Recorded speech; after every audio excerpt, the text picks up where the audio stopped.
French nationalism promotes the cultural unity of the French nation.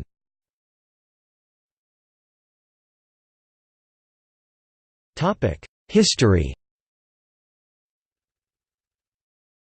French nationalism emerged from its numerous wars with England, which involved the reconquest of the territories that made up France.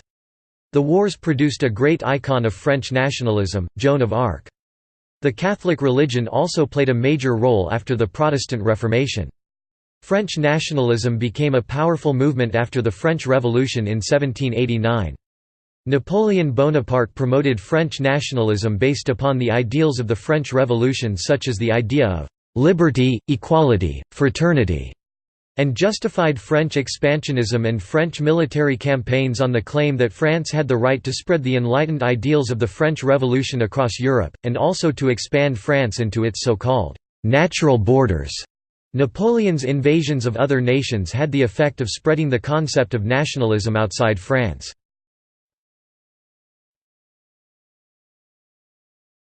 Topic: 1814 to 1914.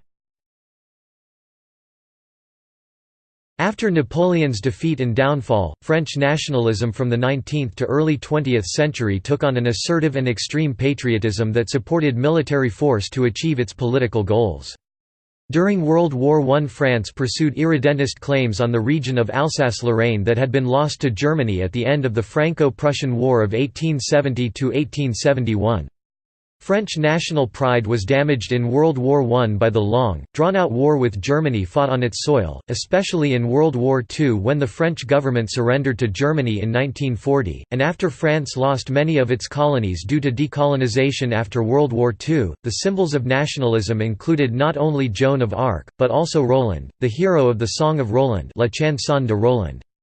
He died in combat against the unfaithful while defending Charlemagne and his men, making him a suitable patriotic symbol for the modern age. The politics of left and right played a role as conservatives seized on nationalism to attack the left. Conservative French nationalists successfully labeled antimilitarism as antinationalist in the 1898–1914 era.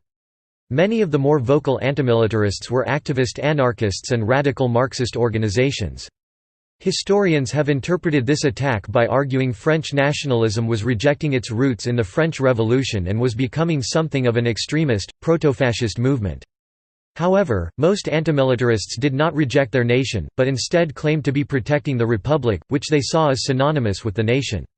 They saw the conservatives as a danger to a republican France. The large conservative Catholic element, frustrated by the failure to restore the monarchy, turned to a new variation on nationalism. Led by the daily newspaper La Croix, founded by the Assumptionist priests in 1883, it denounced the Republic's anti-clericalism, and encouraged Boulangism and Germanophobia. It promoted French imperialism as the fulfillment of a mission to bring civilization and Christianity to the pagans, mission civilisatrice, and it boasted of France's cultural superiority over everyone else. The Dreyfus Affair of the 1890s saw conservatives use nationalism to attack the Third Republic. However, when the Republicans passed laws hostile to the Catholic Church in 1901–1905, such as disbanding the Assumptionists, many conservatives switched their energies and funding away from nationalistic projects to instead a defense of the Church. Devout Catholic women were especially active in this switch. Historian Robert Fuller argues it effectively ended the nationalist challenge to the Third Republic.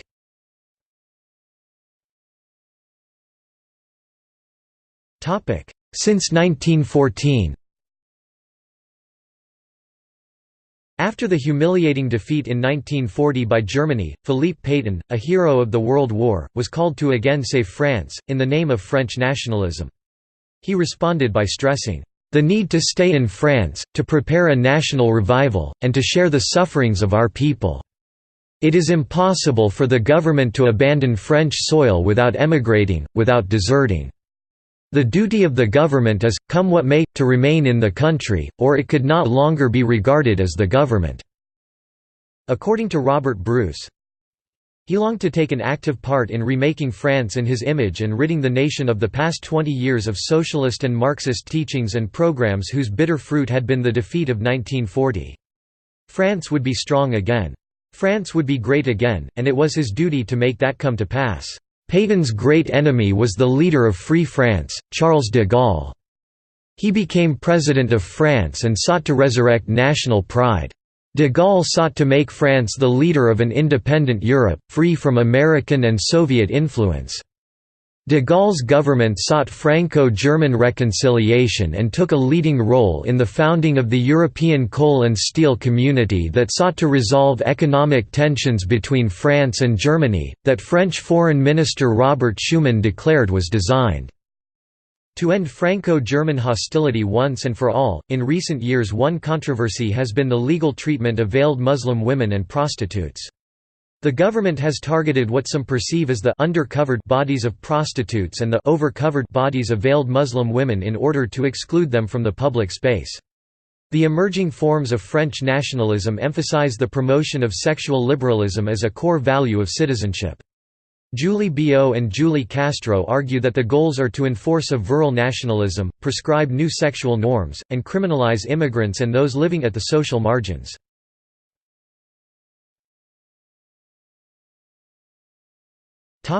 Parties.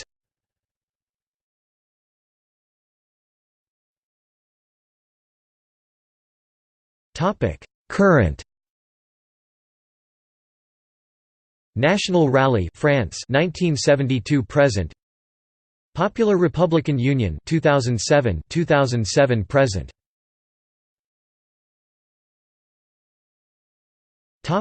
See also: Natural borders of France, Souveranism.